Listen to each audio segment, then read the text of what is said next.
এই তালাজার ইভাপোরেটর বা ইনডোরের এই ফ্যানটা কিভাবে ওয়ারিং করবেন এটাই পুরো ভিডিওতে আপনাদের দেখানোর চেষ্টা করব। সবাই পুরো ভিডিওটা দেখবেন, তাহলেই দেখতে পারবেন যে এই ইভাপোরেটরটা বা ইনডোর ফ্যানটা কিভাবে ওয়ারিং করছে। আমি এখন দেখানোর চেষ্টা করি। এখানে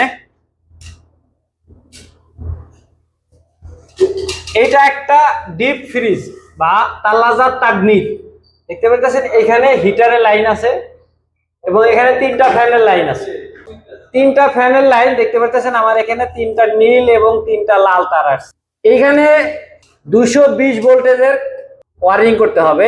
এখানে যদি দেখেন এল এবং এন, তার মানে একটা লাইন একটা নিউট্রাল দেখতে পাচ্ছেন। নীল তারটা নিউট্রালে দেওয়া আছে, লাল তারটা লাইনে দেওয়া আছে। এইখানে যদি আপনার 380 ভোল্টেজ বা 420 ভোল্ট 440 ভোল্টেজ হয়, তখন আপনার একটা ফেজ এবং একটা নিউট্রাল দিতে হবে। আর যখন 220 ভোল্টেজের হবে তখন আপনি দুইটা ফেজ দিলেই আপনার এখানে 220 ভোল্টেজ হবে। শুধু 380 ভোল্টেজের ক্ষেত্রে আপনার একটা ফেজ এবং একটা নিউট্রাল দিতে হবে। যখন আপনি 380 ভোল্টেজের দুইটা ফেজ দিবেন তখন ফ্যানটা চলবে না, আপনার একটা নিউট্রাল এবং একটা ফেজ দিতে হবে। এখানে দেখেন আমি একটা নিউট্রাল এবং একটা ফেজ দিছি, এটা হলো আমার ফ্যানের ওয়ারিং। এবং এইখানে যদি দেখেন এই হলো আমার হিটারের ওয়ারিং। এখানে আমার মোট 4টা হিটার আছে, 4টা হিটারের মোট 8টা তার আসছে। 8টা তার যদি দেখেন এখানে এই 4টা নীল তার আসছে এবং এখানে 4টা কালো তার আসছে। এখন এই 4টা নীল তার দেখতে পাচ্ছেন এখানে একসাথে লাগানো আছে। এখানে দেখেন নিউট্রাল লেখা আছে।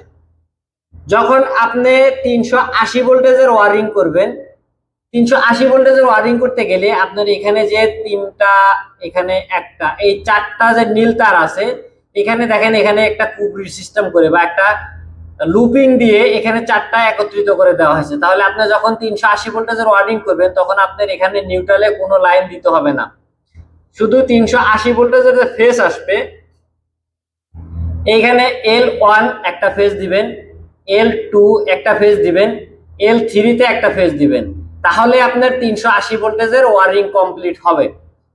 এইখানে নিউট্রালে কোনো লাইন দিবেন না, শুধু L1 L2 L3 তে যখন তিনটা ফেজ দিবেন 380 ভোল্টেজের তখন এটা ওয়ারিং হবে। যখন 220 ভোল্টেজের টু ফেজের ওয়ারিং করবেন, 220 ভোল্টেজের টু ফেজের ওয়ারিং করতে গেলে এখানে দেখেন 4টা নীল তার এক জায়গায় আছে, তাহলে সেখানে যদি একটা ফেজ দিয়ে দেন এবং 4টা কালো তারে যদি একটা ফেজ দিয়ে দেন তাহলে আপনার 220 মানে 220 ভোল্টেজের দুই ফেজের ওয়ারিং হবে। তো আমরা এখানে 3 ফেজের 220 ভোল্টেজ বা 220 ওয়ারিং করেছি। এখানে দেখেন এই যে 4টা কালো নীল 4টা নীল তার আছে, 4টা নীল তারে আমরা একটা ফেজ দিয়ে দিছি এবং এই পাশে দেখেন দুটো কালো তার, দুটো কালো তারে একটা ফেজ দিছি এবং এইখানে দুটো কালো তারে একটা ফেজ দিছি। এটা হলো আমাদের 220 ভোল্টেজের 3 ফেজের ওয়ারিং করা হয়েছে। আপনারা যদি 220 ভোল্টেজের 3 ফেজের ওয়ারিং করেন তাহলে আপনি এই নীল তারটা একসাথে একটা ফেজ দিয়ে দিবেন এবং কালো তারের দুটাতে একটা ফেজ দিয়ে দিবেন এবং এখানে কালো তারে দুটো একটা ফেজ দিয়ে দিবেন।